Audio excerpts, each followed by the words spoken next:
So, Oliver, thank you for joining us on the Vegan Action and Explore Life podcast. I appreciate you being here today. It's a massive, it's a massive thing for us to get somebody from Germany to really pipe up the people in Australia to do animal rights activism.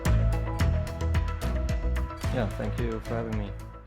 Well, that's okay. So first of all, I wanted just to find out a little bit about your animal rights history and what brings you to how you,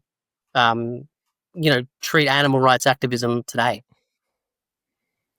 So I started in 2018, the year I became vegan. So half a year later, I noticed, this is happening because of so many people who are just not aware of it, who are just living as hypocrites and who have this big truth in front of them, but all of them look away.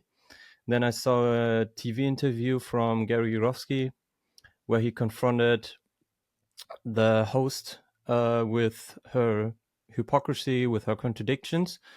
And that's where I felt motivated and also obligated to speak up more.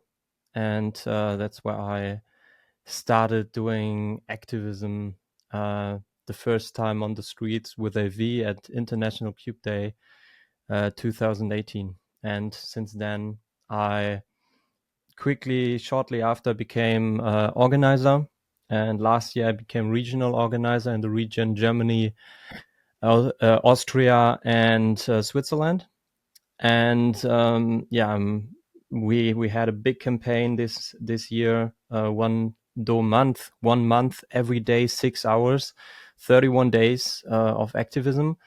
And we kind of really work on the communication right now, really work on getting better as activists every year and with every big campaign we are doing. I wanted to ask you how your activism has changed since 2018 to 2025. Like, approach. Yeah, in how you approach it, how you speak to people, that type of thing. So probably you mean outreach mainly. Correct. Yeah, how you talk to people, your attitude on it. How has it changed? And I'll give you a few examples as we go along. But yeah, just in general, how has it started from 2018 to where you are today and how you speak to people? Generally, in the beginning, you had all these videos. In that time, it was also Earthling Ed and Joey Carbstrong, the videos that were getting a lot of views, especially in the time 2018. And you were just watching it and you were like having this big list of counter arguments. You were learning the statistics and everything. And within AV, there was kind of tips on how to do outreach in the beginning, but there wasn't a clear, like, we have to do it like this. So we had an outreach protocol back then. But basically there was a lot of freestyling also, just basically a lot of trust in the activists that they focus on the correct things. And then a little bit of shift happened a year later when AV and also a lot of others noticed that environment and health shouldn't be addressed in this topic because it's about the victims, the animals. And we were starting more to like shift away from all these statistics, from all these numbers that were a lot of times also pretty wrong. And you got some of these numbers about how many animals, or about how much like carbon emissions or whatever is happening. But after all, that's completely not relevant if it comes to the one victim. And that's where the shift happens, and where the AV, like Paul, Bashir, Asal, were developing this outreach flowchart. And essentially the way I did my outreach was also focusing on the contradiction first. And I knew the flowchart, but I was just saying, okay, I have to focus on the contradiction first. And then we had this huge, we called it circle of excuses, where we had some answers to the single excuses that we were confronted with. And the center of it all was put them in the victim's position. And just over the next time, it was always learning more how to get it simplified to put them in a victim's position, to get it simplified to call them out to as hypocrites, call out their contradiction, and to finally what was getting deeper or more confrontational was the way we called them to action. So like in the beginning, here, take this card, please think about it, shaking the hand. And it developed over the time to really making the point that everything less than affirmative and immediate action is not acceptable from the victim's position. So especially when we had these campaigns in 2023, there was one damn week. That's when we really leveled up our outreach. And shortly after, there was a campaign in Köln where Paul, the first time in his briefing, really pointed out these core principles that I just mentioned. So hold them accountable, which was always a core principle, but then also put them in the victim's position and call to action. And in the next year, in one damn month, 1 month activism in Amsterdam, we really got a little bit closer on the last point, call them to action, and also the handshake rule, which I think is one of the best changes we had there. So to explain it shortly, that as a representative of the victim, you don't want to shake people's hands just after mentioning what is happening and what they are responsible for. It just feels inappropriate from the victim's perspective. Also, it triggers something in them because it's the basic human respect thing you do. But if you're not doing it, there must be a big reason behind it. And people understand that. And even if people do not decide vegan, it leaves something in the head that something was off in this conversation, and basically it was because they decide to still exploit animals.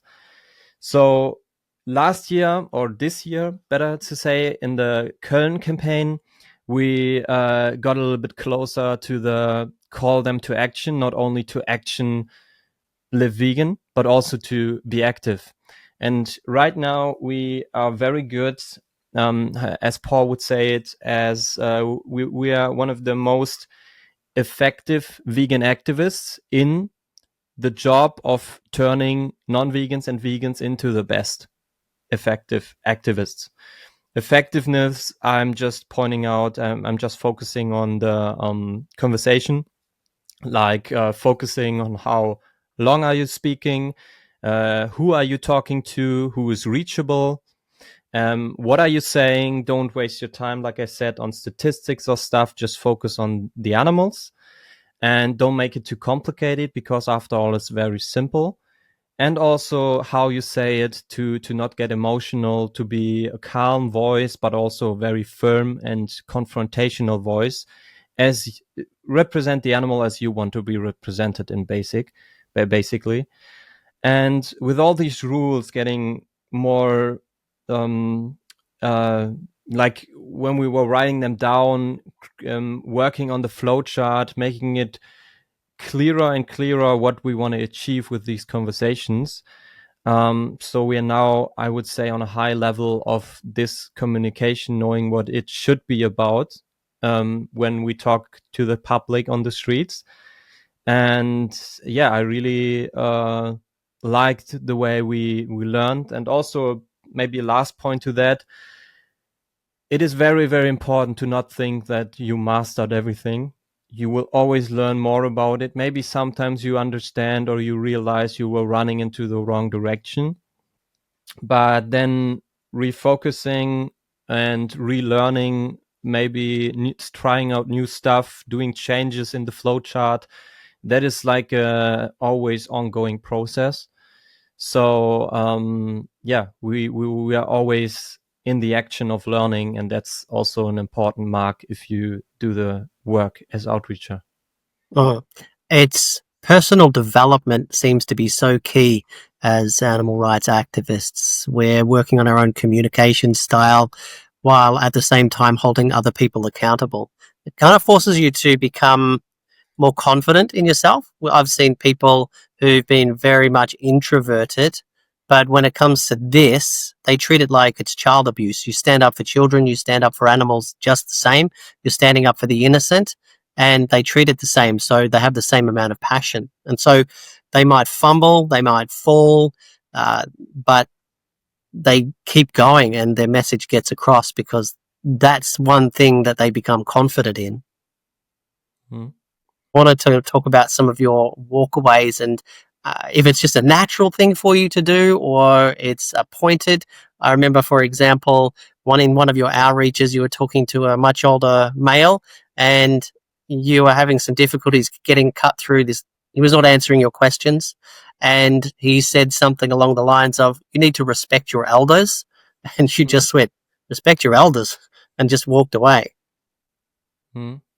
I want to kind of see where that comes from for you and, how you can teach that to other people who tend to have I guess, an attitude or a feeling that they need to convince somebody. Yeah. Yeah. Basically, I feel when it comes to the basic right of not being exploited, there shouldn't be a debate about this. And I'm pretty sure that there are debates on how to treat each other properly. But when it comes to human topics, we at least all of us have the right to not be exploited and to not be murdered.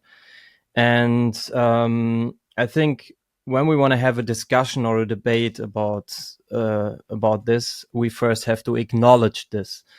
And what people are very frustrated as vegans because they always say, yeah, I talk to my family, to my friends, and nobody's changing, so I don't feel well about it. But what you have to understand is that in activism, if it's online or if it's on the streets, you got a constant stream of new people. And what you do is to sort them out, who is reachable and or not. So you only got a certain amount of energy for the day. You only got a certain amount of motivation, and you don't want to waste it on people who obviously are not reachable in this moment. Also, in society, to achieve change, we also don't need everybody to turn vegan on the spot. We need a few people who are actively engaging into change. And that is why we now focus more onto creating vegan activists, onto also asking the 10th question if animals should be defended actively. And yeah, most of the people agree. The problem is they are not doing it. But that's a different topic. Like the walkaways are a thing that I would say there are two kinds of walkaways. First is, like you mentioned, the guy who was just asking me questions back. Like he was just saying, okay, but you humans deserve respect. Basically wanting to deflect and wanting to say that for some reason humans have to be first in this discussion. Obviously, he is respected. He is coming from America with a plane. He can be there without getting murdered or getting exploited. And so he just plays the victim. And essentially, he just wanted to deflect because in the moment I asked these questions, and you really notice it in the third question, can you truly respect animals if you still exploit them for their flesh, milk, eggs, skins, or any other purpose? That people become defensive. And either then their true character reveals if they are open or if they're not open. Because if you ask these questions, this question, if they come up with something like, yeah, but I'm only buying organic, I'm only but the animals don't, they are not disrespected as much, and you can get it from the better farms. But if you ask them again and put them in a victim's position, you truly see if they are open to the point and if they can acknowledge the contradiction. But some people, like this old guy, they are not open. They will not be open on the day. They just want to point with a finger on you, saying you're not perfect, saying plants have feelings. And those people are in this situation not reachable. And the only thing you can do in this moment is now to disengage. And I think also, like, calling them names or insulting them just shows that you are emotional yourself, and it gives away a little bit of your power. And that's the moment when you have to realize, okay, this person doesn't want to be open for the message today. I'm focusing on someone else. Done. And the second kind of walkaways I do in the end, when they understood everything, they acknowledge they are hypocrites. They understand that it is wrong what they are doing, that the animals don't want to be their victims. And if they still are too weak to change, and if they still can't commit to living vegan, I just like to let them go with a statement like, what kind of human does it make you if you still exploit animals from now on, and pointing on the screens and just walking away, because or denying the handshake, like we said before, and saying, as long as you disrespect the animals, I don't want to shake your hand. Bye. Because then what I said before, that is happening, they are left with a kind of bad feeling. Sometimes they react, they want to run after you and want to say, hey, why did you leave the conversation? And that's the exact thing that shows that it is doing something with them. And people shouldn't feel good about themselves if they still exploit animals. And that's the thing. We in AV don't want to make them feel good about themselves, as long as they still decide to do that. And that is also very powerful, has a powerful effect on them. And we all also got some people saying it later to us. We got one person, for example, who wasn't turned vegan on the spot, but it stuck to her that she's a hypocrite because someone called her out, and she became vegan later and then participated in AV. And another one was there. I outreached the guy she was with, and in the end, I denied the handshake.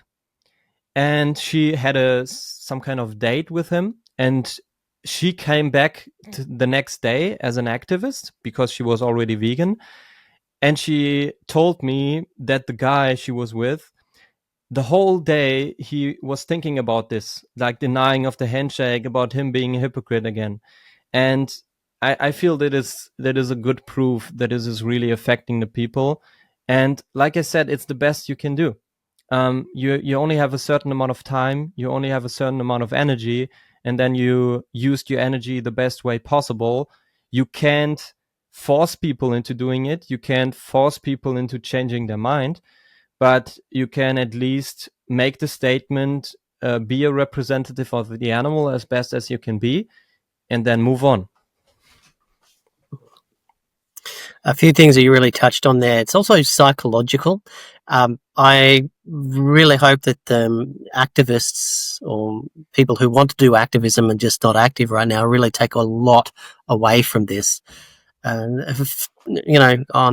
several levels. The walkaways, I think, are really important in doing activism and arranging outreach activist events that I've done, and also been there to coach activists who come to me and they feel drained by the end of the day. I've tried to work out strategies that work for them, and I think that your strategies work really well. And then what we see with activists who aren't trained in, holding their power and holding their energy is they'll start giving it away. You almost can kind of visually see energy being sucked out of somebody and into the troll, and the person that isn't willing to change. And if they just knew what you are teaching, that it is the now they shouldn't feel good about what they do to animals. And as you, as the activist, you are speaking up for them as a professional, as somebody who has the strength and power, and is speaking for them with strength. You would then treat it that way and treat every action and interaction that way, so that they are the ones that are giving you their power. It's almost them coming to you and they have to justify themselves to you. Would you say that seems accurate? Yeah. So, yeah, I think what you kind of said was that, like, also the thing I touched on, that the whole society is reaffirming them into not living vegan. And if one time in their life they meet someone who is not affirming that, who is not validating them in this thinking, and who doesn't make them feel good about themselves deciding to do that. And that is a very, very important thing, that more vegans, if you're on a street activism action or not, need to learn to not make non-vegans feel good about themselves. Like, not if someone is offering you the food and you say no, usually you say no thanks, or you can't even deny the food and just throw it away later because you don't want to eat it. No, if you make a statement, a clear statement, I don't want to be responsible for this, and I'm sure you also don't want to do this. That is like, depending also on your energy level, but that is the confrontation we need in society in order to create the change. And yeah. So when you're outside of activism, tell me about how you do that. Wait a second. Take your time.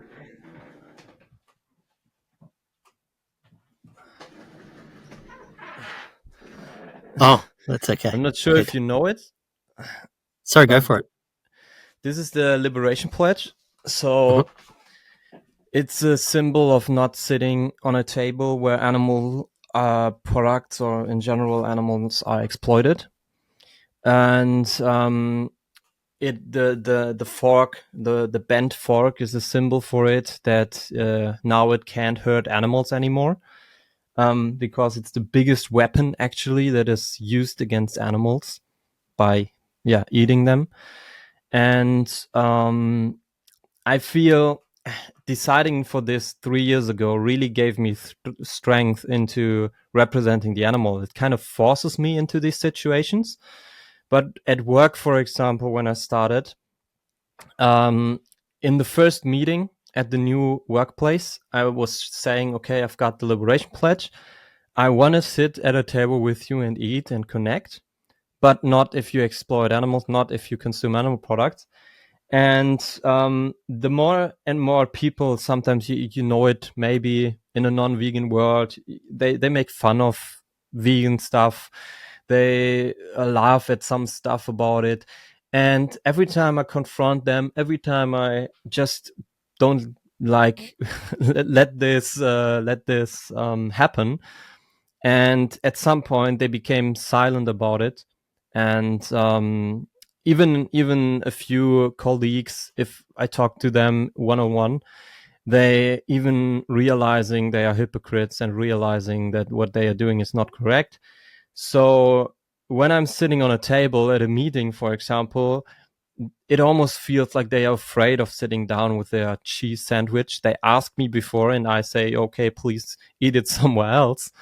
And the same way goes in general in public. Like, you obviously, if you sit on a train in the evening after a cube of truth, you're not always 100% on confrontation with everybody. Like, let's say someone next to you is eating something non-vegan stuff.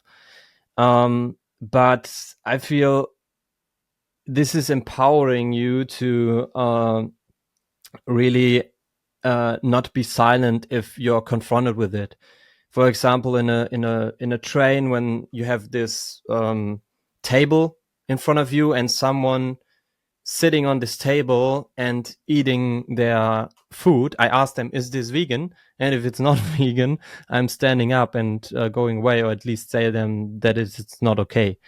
So the more you train to live with your mind in a vegan world and say they are the weird ones, the more you get empowered into really speaking up for them strictly.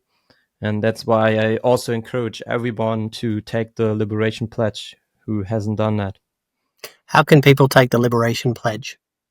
So there's a website, liberationpledge.com, and there's the rules explained.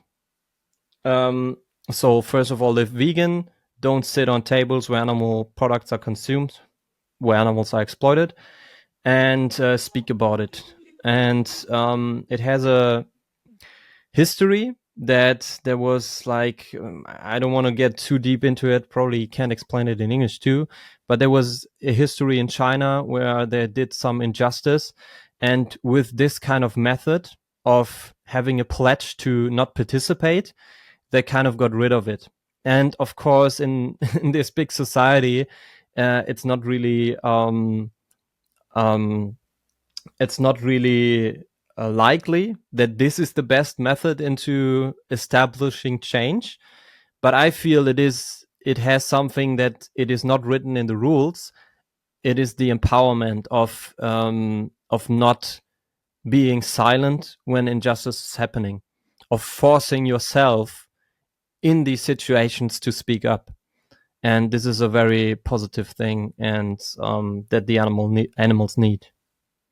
How do you do that with your family then, or in a workplace situation? How have you handled that? Yeah, in workplace, like I said it in the beginning, so they knew from the beginning. And sometimes they ask, hey, do you want to eat something? You want to come with us? And they know if they ask me, everybody needs to eat vegan, and we sit on one table. And they do that, so they will eat a plant-based meal. Yes, and even at some point they have, which is really stupid, but at the cafeteria in my workplace, they have this vegan stand, and they hand out non-vegan toppings to the meal. But they said, oh, no, we can't take that because we eat with you. So they really understand that it's important to me. And I think this is why it's so important to speak up about it. But I also understand that not everybody maybe has the strength in this moment, or has really the ability, because maybe also my colleagues are very understanding when it comes to this, and there might be complete idiots walking around who will not even accept that simple thing, or even annoy you with intentionally coming with a coffee with milk to your place or something. But my family? I was going to say, how, and with family? Yeah, with family, it's a little bit more difficult because you kind of have this connection. But I mean, I'm 7 years vegan now, and I confronted them a lot, and they are still only defensive, and they understand they are hypocrites, or my father is still denying it, and they don't want to be called out on it. And they don't want to really change. I mean, they slowly changed from, like, I even think 2 of them are vegetarian by now, but they would never tell it to me out of their stupid pride. And it's annoying. And for example, for the birthday of my mother next week, I ask, so it's gonna be vegan then? And she said, yeah, but also non-vegan stuff. And I was like, you know that I'm not coming then, so why even ask? And on Christmas, it was more important that I'm there. So on Christmas Day, the last 3 years, they made fully vegan meals when I was there. But yeah, it's annoying, and you can't really change that situation. But that's the thing. they are not reachable in this moment. So I focus on the thousands and thousands of reachable people on the street. Mm-hmm. Yeah. Okay. I wanted to talk to you about some of your YouTube videos where you have been to um, plant-based festivals or food van events, and you have interviewed people about being vegan and also being animal rights activists and their lack of activism. And you've interviewed them, and you've had a very kind but firm approach. You've had those open-ended questions to them, and I encourage people to watch those videos and look at your YouTube channel and subscribe. I just wanted to get your take on it and some of the conversations that you've had. Yeah, it was actually, we were working on a flowchart. Like, the flowchart is the communication way we were usually using for non-vegans, which is built from 10 questions. You can find it on activism101.com. So it's available for everyone, even if you're not doing activism with AV. I can highly recommend it. It really will help you structure and lead conversations. And we were kind of inventing or creating this flowchart for vegans, because we occasionally meet people on the streets that are already vegan, and we kind of say, yeah, you want to like maybe do some activism too? And we noticed that it's lacking, and that if we have prepared questions for the non-vegans, why shouldn't we do the same for the vegans in order to get them more involved? So from the middle of the July campaign, we started to creating this vegan flowchart. And this is where we really wanted to reach the goal in the end of the conversations, to get a commitment of them becoming active. So the first thing was that I asked was, okay, what made you become vegan? What made you live vegan? Just to like not instantly shame them into not knowing the definition, because you want to build a connection first. And a lot of people actually said some stuff like health and environment, and which is obvious that they don't understand veganism at this point. But that's the thing. Most vegans know what it means to be vegan in practice, to live vegan in practice, but most of them don't know the core definition, the original 1951 definition, or at least knowing that it's not about environment health, that it's only about the victims, the animals. So that is basically the first question, getting them to teach them something valuable. So, do you know the original definition of veganism? It's the ethical principle that humans should live without exploiting other animals. Then the second question is because a lot of vegans, or people who call themselves vegans, are actually, they're not really vegan because they defend animal abusers more than they should defend the animals. So the question is it acceptable for others to disrespect animals or to still exploit animals? And if they come up with excuses, and now here comes the funny part, because it's very parallel to the conversations with the non-vegans. So we kind of structured the vegan flowchart in a similar way than we did with the non-vegan flowchart. So kind of first the understanding, getting onto the same understanding. Then the second one is the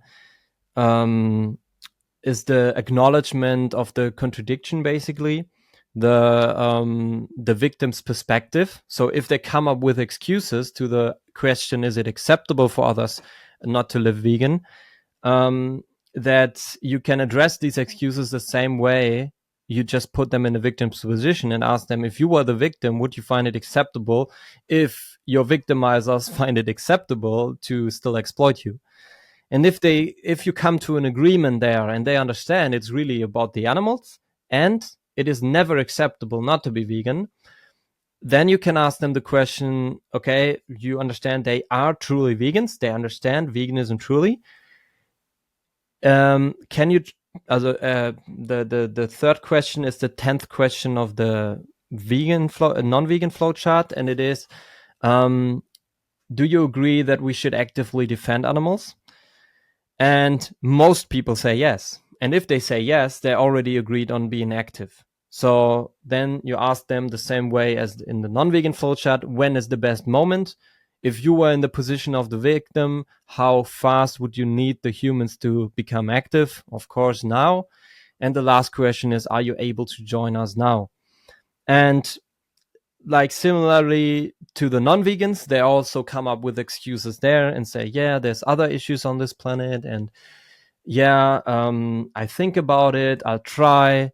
And you really need to have the commitment there to really make them understand that this injustice is special. The animals will never be able to defend themselves in this society. Their only hope are the vegans who understood. And yeah, that's where actually the most conflict happened in these conversations. But also that a lot of people really made the acknowledgement that it is correct that we don't really have to just think about or wait until veganism happens. We have to actively participate and make a change. And there was one girl I remember, she was really triggered by my questions, and she came up to me, and it was really the same way like non-vegans would come up to me. Yeah, I mean, your questions were kind of aggressive, and you know how I speak. I just speak calmly to the people and ask them questions. And she felt I was being aggressive and I was being forceful. And that usually happens when people react like this, is when they have a bad conscience, when they feel bad about themselves, and they want to give me the fault for asking these questions that were triggering her conscience. So she said basically also the same. Yeah, I mean, I want to say something. You don't have to listen. And basically that's the thing. If people want to say something about the way of communication, about the like they want to do tone policing, you probably also know it. If they come up with it like, I want to give you a tip to your outreach, like I'm not going vegan, but I want to give you a tip. And if they say something like this, it's 100% not reachable, and 100% I don't want to hear this tip from someone who is just triggered by the questions I ask. So she said something like, you don't have to listen to my point, but I want to say something. And then I just said, okay, if I don't have to listen, then I'm going now. And yeah. And so you didn't take on her energy. She had guilt, and she was trying to project that onto you for something that you had said to her and said to everybody exactly the same way. And she reacted in her way because she was wearing a guilt that she knew. She knew she was in the wrong, and she just wanted to deflect that back. And you were just like playing ball. You're just not catching. You just know, I'm walking away from this. I'm sorry. You can hold the ball on this one and live with it. That's your thing, not mine. That's a you problem. But it really worked. Like in general, it worked well. What I saw was the similarity between non-vegans and vegans on the psychological reactions, which was really interesting. And I think there's a lot of potential to learn more about the human and how humans react and how we can improve on that, and asking the questions. But in general, it worked really well. And it's really interesting because most people didn't know what veganism was really about. And some people even said that it's okay not to be vegan.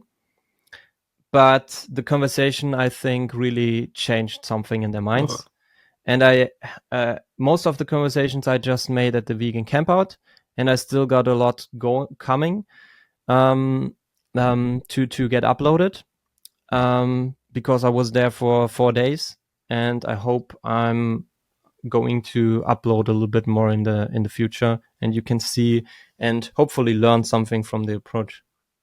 Human psychology is one of the reasons why I've got this YouTube channel that I'm going through, and I wanted to try and capture the the right minds and who are wanting to look at this through the correct lens, the way you are looking at things, and trying to capture a lot of different people to see it very straightforward. And what I've learned is non-vegans can be the same as vegans and vice versa in their excuses. And their excuses are just going down the line because, well, we started out vegan when we were born. We were then brainwashed into being animal abusers or animal exploiters. And at some point we switched and we learned, hang on, we inherently knew something was wrong, but we didn't action it. And then we did action it. We just knew something was desperately wrong. We're being taught something desperately wrong. And so we switched. And then we started thinking, hang on, why doesn't everybody get this? Everybody should just know this. Everybody, now that I'm vegan and I'm going to become an activist, everybody should know. And I mean, for myself, I went vegan, but then I didn't do activism for a little while. I was afraid to speak about it. I was afraid to speak up. But now looking back retrospectively, I mean, you can't really regret things that you have no control over or past you can't control. But if looking back retrospectively and somebody looking in at their own choices, they could easily say, yeah, I need to speak up right now. Now is the right time. It is a desperate situation of animal abuse that's happening behind the scenes. And when it comes to people's excuses, we go from non-vegan, coming up to reasons not to be vegan, and then we become vegan, and then we start making excuses not to do outreach and not to be active. And then when we get past that phase and we become active, we then have to push through other fears. We have to push through other components. And that, for example, okay, I'm going to be doing outreach to strangers, but what about people I know? And people I work with each and every day. Yes, I'm going to allow these excuses. Somebody's having a birthday party in the workplace and they bring a cake along that's got dairy and egg in it. And then you feel like you show up because the boss says, hey, here you go, Oliver, we've got you a vegan cupcake just for you so that you don't feel left out of this big birthday party. And so a lot of people might take that on board and say, oh, well, thank you so much, because they've gone from non-vegan to vegan. They're at the point of doing outreach now. They've lost those excuses. But now in social circles, they are struggling with that next step. And that is not making excuses for animal abusers and being around people and being okay with, or not being okay with, but just putting up with it because they don't feel confident enough to speak up about it.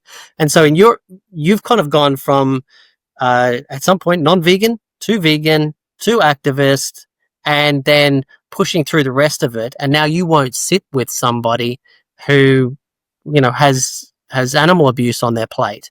And that is just an overall strong perspective that I think is really valuable to get across to everybody. Yeah. I mean, I understand the other people saying that you might feel left out, or you are separating yourself out. And that's the thing. Like, if you are learning and forcing yourself to learn the communication, you're not even doing that. Like it is. I think sometimes people, or like a lot of people, still think too much about what other people think of them, and I think it's not relevant what they think. In the end, it counts. The actions count. And if I'm clearly making a statement with my actions that something is not acceptable, that sticks, and that is having an impression on other people. Like I don't care if some, like, probably a few of my colleagues think, oh, that's crazy, and behind my back they probably talk about this stuff, like, oh, he doesn't even want to sit there. But as long as they are not directly speaking to me, and if they would, they knew that I would give them counter, like I would counter their arguments easily. That's why I think that gives you a lot of strength in these situations. But I also understand when it's difficult for people who are dependent on some of these relationships, who really build them up over the years. And I don't really want to judge those people. That they in some situations still decide to sit on the table, at the table with non-vegans, eating non-vegan stuff. But I think if you truly understand veganism and get more and more into this as a justice movement that actually wants to reach a goal, and not just, hey, I'm going to activism at the weekends just to spend some time with cool people who think the same. No, it's actually, this is our goal. We have to work for this. We have to do stuff for it. We have to achieve stuff for it. And if we just treat it like a casual weekend distraction, or weekend hobby, then I think the mentality is not getting there where it needs to be in order to create the change that we need. And I think these small steps that you take are empowering you into getting into this right mindset. Couple of points there. In what we see here in Australia is the same 5 or 6 people that will come along to activist events, and just touching on it, back in 2018, 2019, animal rights activism with AV and other groups was at an all-time high. And I started noticing a drop in attendance. And you are right, where people can treat outreach events as almost a social get together. These are my people. They'll go to work every week, they'll stress and do all their normal things every week, but they look forward to activism on the weekend because it's their way to express, it's their way to get out there and do something. And doing something obviously is better than doing nothing, but then they don't take that away with them. They do their activism and then that's it for the next week. And then over time, life gets in the way. So they'll start making an excuse for not even attending an event. And then 1 week will go by, 2 weeks will go by, something will happen the next week. And then soon enough, you have an inactive activist who previously was very full on and now is treating this casually, not like an end goal. Have you seen that yourself? Have you ever seen that in your world of activism, or is it something that you've been striving to fix and are fixing successfully? Yeah, especially in the position of as a regional organizer, this was my ultimate goal, to come to an attendance, but also to a quality, like to an attendance, to a quantity like in 2019, but to a higher quality. And actually, I had a cube in 2019 that I organized. It was one of the one big cube that I organized. It was after half a year of being active, 120 people were there. And it was just basically one area of Germany. It wasn't even a full Germany gathering and cube. And this cube was amazing. And when I look on the group picture now, I'm the only one still active. Still active within AV. Like there might be 10 or 15 people still doing activism in a different way, but I'm the only one from AV active still there. And I really saw the drop also during Corona and all this stuff happening. And what I then thought, okay, we need to get back to this 2019 state of quantity. Of course, we lost a lot of people because of the quality part. We were constantly improving, constantly also being strict about our rules. And some people just don't want to, like you said too, they want to come to a social gathering basically in the weekends. And of course, they want to do something for the animals, but they also want to chat a little bit and chill a little bit with the others. And that is basically not happening at AV. Of course, we have social gatherings after, but during the action, it is the focus on the animals. And when this started, before I became regional organizer, that was already my goal. What was a huge plus was social media activism. First of all, from Rafaela. She's very big in Germany. She got millions and millions of views. And then she motivated me to do also online activism, which I started too. And in the beginning, I also got millions and millions of views on TikTok. Now it's a little bit less in general, but it's still going on. And the constant pushing of videos and in connection with AV really gets people to see, oh, what she's doing or what he's doing. I want to do that too. Where can I start? And these people, where can I start? At some point, they eventually come to the AV cubes, and AV is a big network all around the world still. So it is easier to start at the biggest thing than it is to just start at a local small group where they think, oh, they already know each other, and I'm maybe not a part of it, so it's harder for me to get in. But then we were really pushing the whole AV thing, and we were getting equipment for everyone organized. We were doing more on Instagram. Every chapter in Germany has their own Instagram channel, and we were doing collabs with these Instagram channels.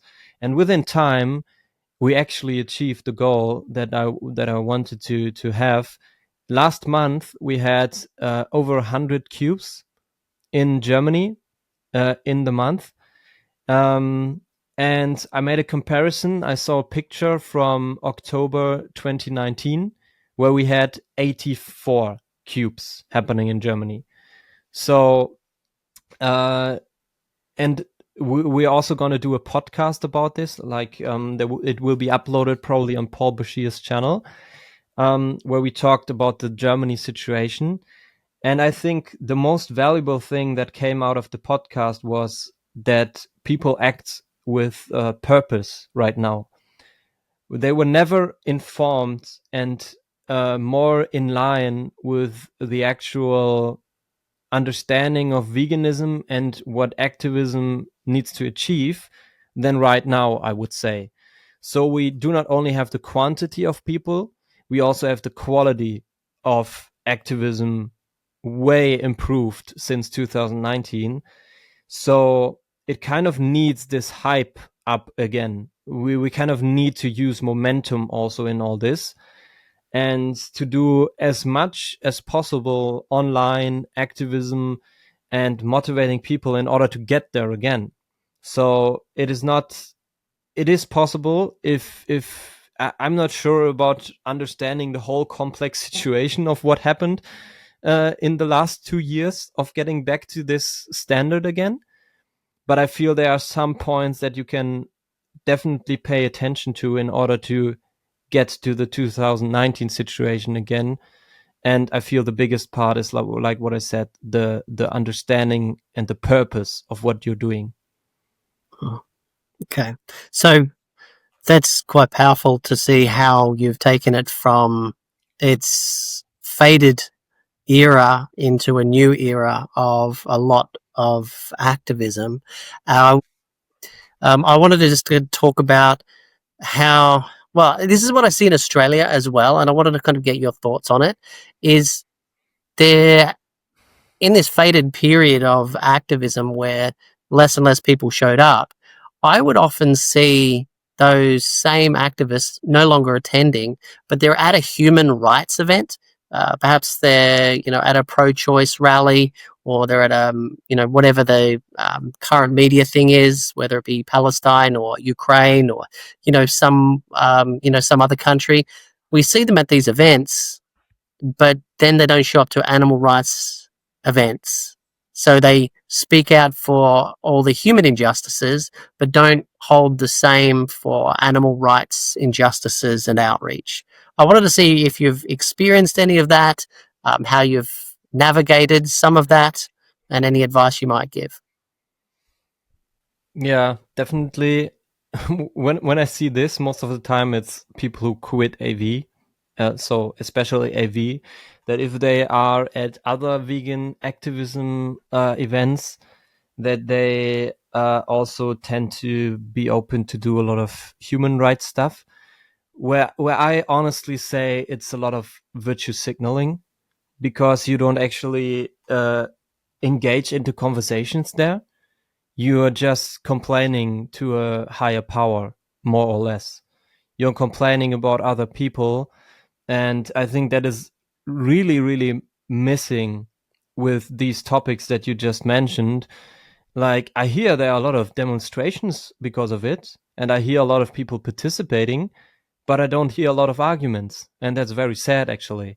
And when it comes to vegan activism, the only thing you hear is the arguments essentially online. Like, it is never about the dramatic effect of showing someone off who is just hysterical about their position. It is always about the arguments that are laying there.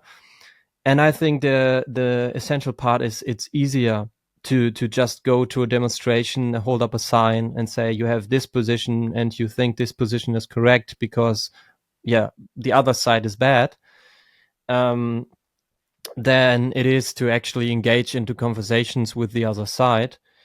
And I can only encourage those people to either get into these conversations, because a lot of times people actually don't know what they're actually demonstrating for when it comes to human rights. Or I occasionally, when I see these protests, I just ask them, okay, what's your position, or what does this even mean? Sometimes they don't even know about it. And yeah, if like they have this easy thing of virtue signaling, of saying I'm the good one, I'm on the right side. And most of the society, like if you split society in half and say the half is in favor of Palestine and half is in favor of Israel, half is right wing and half is left wing, you always find the half of population that is already on your side. And that is way easier than being the 1% that is fighting against the big thing.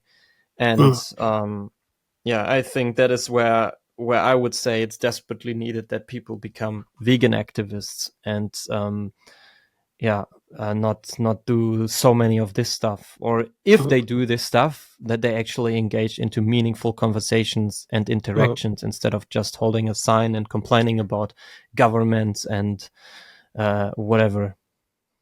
So when you're talking about higher power, people will show up to the event and complain about a higher power, for example, a government in another country that they have absolutely no control over. Even the people who live in that country don't have any control over their own people. You know, even in Australia during the pandemic, people were afraid to go outside just because the government said so. And so if they're going to be showing up to an event with placards and signs saying X person is wrong or X viewpoint is wrong, knowing that at the end of the day, they're just going to pack up those signs and go home, having changed absolutely nothing, but virtue signaling their point of view, nothing really changes. But with animal rights activism, it's something that people can change straight away. I've tried to teach people as something, a core principle that I know myself, is there is one thing that you can change in people, and it's their belief on animal exploitation. They can look at it as the worst tragedy that we will ever see and constantly see. But to be vegan, on one hand, it's just a step to the left or right in the supermarket. It's changing from dairy to oat milk. It's changing from a meat to a fake meat, or putting mushrooms in a pasta and on a pizza instead of salami and meat. Just a few basic things in the supermarket, and they are plant-based. They've removed animal exploitation from their plate. If they just don't buy leather and they don't buy any of those other products, by and large, values or not, they would be considered vegan. And that's basically all they need to do. And that's something that people can change now. And so when people show up to animal rights activism, they can really build up showing people what's on the screen is the most horrible, horrific thing. And they keep arguing about it. Oh, yes, but plants feel pain.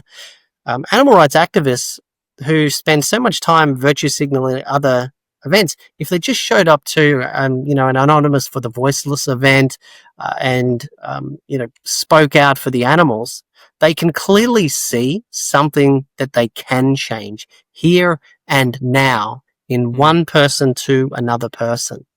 It's not something that they need to complain to the government about. It's not something that they need to argue with somebody else online. Both people who can do nothing about the overall issue, but they can show up and they can be active for animals and they can change one person at a time collectively. And that would be something that would embrace the world, because if violence begins on the plate and everybody and animal rights activists just show up and grow out the idea of this spreading of empathy and connection to their choices being choices of abuse, then they're going to see those changes. And collectively over time, everybody's just going to wake up and see how, well, gosh, if it's so horrible to do it to a pig or a cow, oh my gosh, look at how horrible we've been to humans as well. I mean, it starts here and builds up. Violence begins on the plate. I just want to see a situation where animal rights activists who are attending a lot of other events start to realize they can make a real change simply by showing up to Anonymous for the Voiceless or another group that they're involved with. I think a lot of people just focus too much on the human issues. They really make it like they react worse on vegans having a different political view than they react on people with the same political ideas still exploiting and murdering animals. And that is, I think, what is really fucked up and hypocritical in our society, that somehow in the split between the society, the separation of left and right, and how this is really pushed into, you're either that side or you're that side, not saying, okay, there's nuances to it, and I feel I agree with a lot of points from this side and with a lot of points from the other side.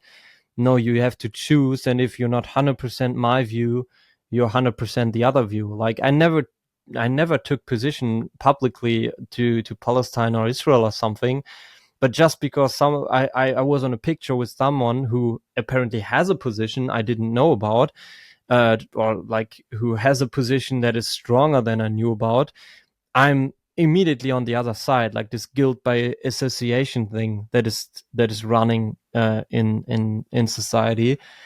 And what is always forgotten is, like, where's the guilt association by with non-vegans? Like, why is it not counting there? Why do you go to a protest where they fight for human rights and essentially no one really respect other animals? And at least in AV or in vegan organizations, it is the core value of the organization that you have to respect other humans. So it just doesn't make sense, and it's just the speciesism, the underlying speciesism, or the discrimination against the animals, that they are not worth the same considering to make a rule to not disrespect them. And I feel this is the biggest unfairness in all this.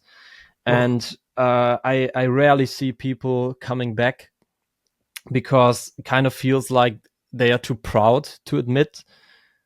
There are some rare cases where someone was really like wanting to get rid of AV, but he kind of understood in the end that he was on the wrong path.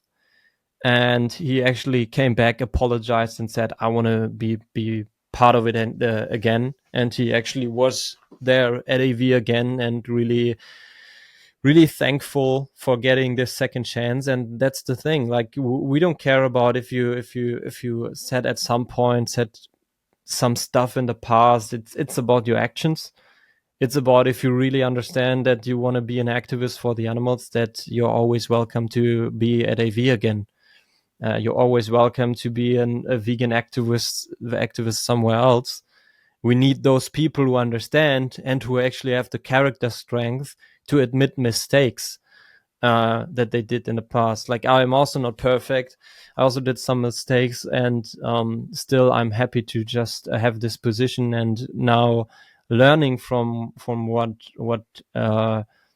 happened in the past to really be a good a leader, in a way that I understand where people are coming from and what is holding people off onto doing activism, but I can motivate them into being active again by teaching them the right purpose, or the underlying purpose.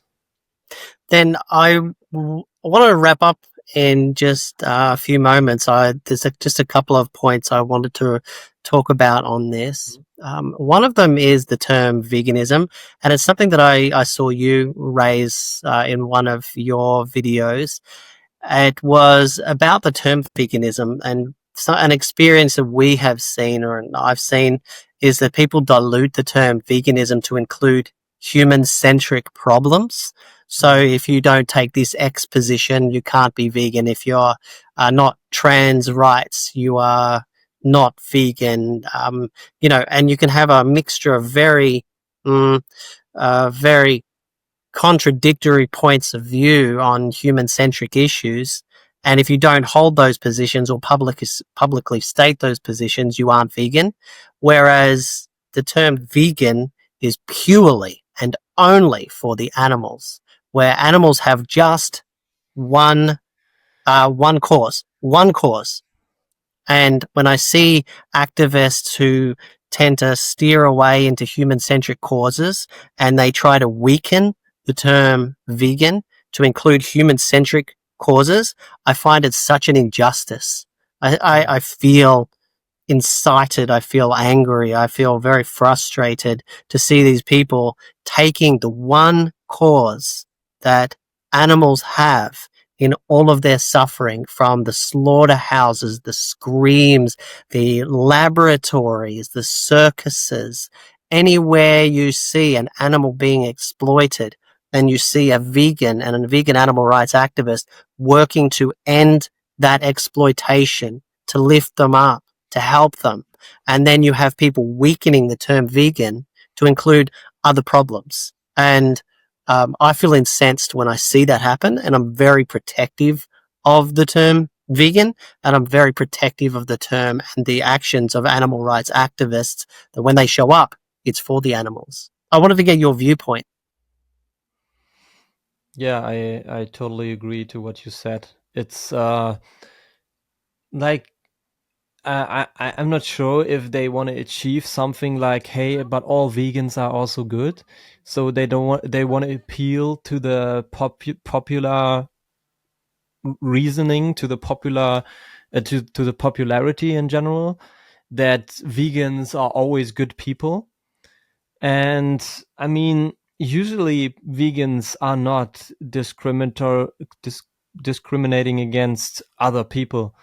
And even if they do, and even if they are really getting into a rabbit hole of whatever, being really racist, or I don't know, it's very easy these days if you get into the wrong sections of the internet today, that it's suddenly about, yeah, but he's not vegan. But yeah, stick to the definition. It's about other animals. For once, it's not about the humans, and we should always communicate that. And also, it's diluted with people understanding or thinking it's a diet. We also need to get rid of this. We need to really work on our wordings. That's why I also say live vegan. The cows don't give milk. The humans take the milk from them. It is like vegan abolitionist. It's like basically the same word. vegan means always to get rid of the whole exploitation of animals. It is not some additional term, or vegan for the animals, the same. There's no vegan for the animals. When you're vegan, you are vegan because you understand animals don't want to be exploited. And I think we really need to improve as the whole movement in these way we use the terms, that we also make other people understand the core meaning of it. And especially when it comes to this, we already talked about the hypocrisy of people wanting to push human rights into it.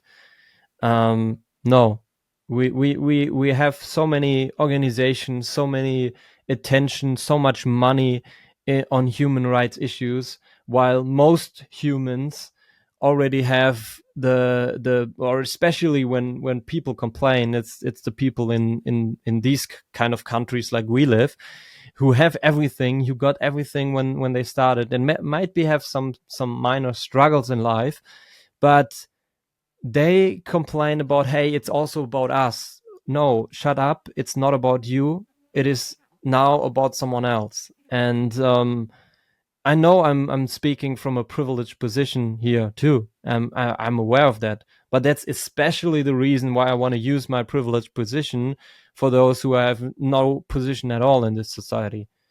And that's also an important thing. So, Oliver, while we're here, are you able to tell us where to find you on social media and on YouTube? Yeah, so I actually have German and English channels. So the German channel is just Oliver Loos AV, and the English channel is Vegan Activist Oliver Loos. And on Instagram, it's Oliver Loos _AV is the German one, and _EN is the English one, of course. And I'm posting clips every day, and I'll try to upload on each channel every week at least one video. Oliver, thank you so much for your time today. I really appreciate you taking the time out, and I'm really happy that we're on the same page when it comes to animal rights. I've learned a lot from our conversation today. I hope that anybody watching this, vegan or animal exploiters alike, or also known as non-vegans, get a lot out of this and start making the switch to not only be vegan, but to become avid animal rights activists, to seek animal rights activism in their city, and if not, even start a chapter. They can get involved with Anonymous for the Voiceless, look around, start their own, just be out there and doing something, or get involved with a larger network. And Oliver, thank you so much. I think everybody got a lot out of today. Yeah, thank you too, and thanks for the questions that I could explain a little bit about the approach, get a little bit more deeper into it. And I really feel that that the most important thing is people need to feel empowered by doing activism, need to understand the purpose in order to stick to it, and to only stop when we actually reach a goal. And the goal is far, the goal is huge, but it is the goal that we want to achieve, and we just can't wait on it. We have to actively do something. Today and now is the right time.